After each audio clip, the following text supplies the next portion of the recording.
తెలంగాణలో మహిళలకు good news. త్వరలో మహిళలకు స్మార్ట్ కార్డులు.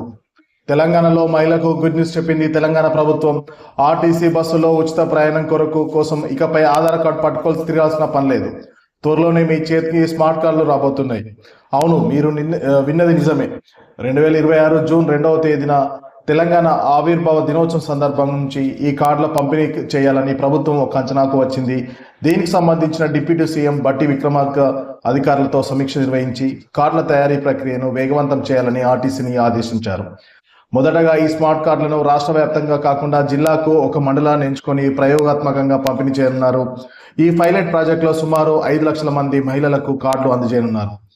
ఇందులో ఏవైనా టెక్నికల్ ఇష్యూస్ వస్తే వాటిని సరిదిద్దిన తర్వాత రాష్ట్రమంతటా ఉన్న మిగిలిన మహిళలకు కార్డులను జారీ చేస్తారు. ఈ స్మార్ట్ కార్డులో ఒక ప్రత్యేకమైన చిప్ ఉంటుంది. దీనివల్ల ప్రయాణికుల వివరాలు చాలా ఈజీగా రికార్డ్ అవుతాయి. ఈ కార్డుపై మహిళ ఫోటోతో పాటు కండక్టర్ దగ్గర ఉండే టికెట్ మిషన్ స్కాన్ చేసేలా ఒక QR కోడ్ లేదా చిప్ ఉంటుంది. దీనివల్ల ప్రయాణికురాలు అసలైన లబ్ధిదారు కాదా అనేది వెంటనే తెలిసిపోతుంది.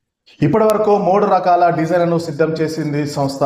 ఈ కార్డుల కోసం ఆర్టీసీ 3 రకాల డిజైన్లను సిద్ధం చేసింది. వీటిని ఇప్పటికే మంత్రులకు చూపించగా త్వరలోనే ముఖ్యమంత్రి రేవంత్ రెడ్డి కూడా పరిశీలించి ఒకదాన్ని ఫైనల్ చేయనున్నారు.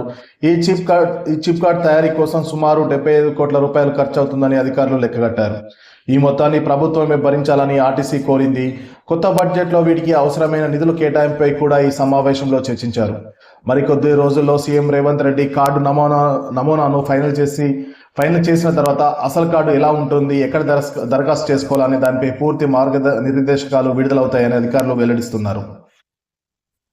దీంతో ఇక నుంచి ఆర్టీసీ బస్సుల్లో ప్రయాణిస్తున్న మహిళలకు ఆధార్ కార్డు పట్టుకొని తిరగాల్సిన అవసరం లేదు. స్మార్ట్ కార్డు వెంట ఉంటే సరిపోతుంది. దీంతో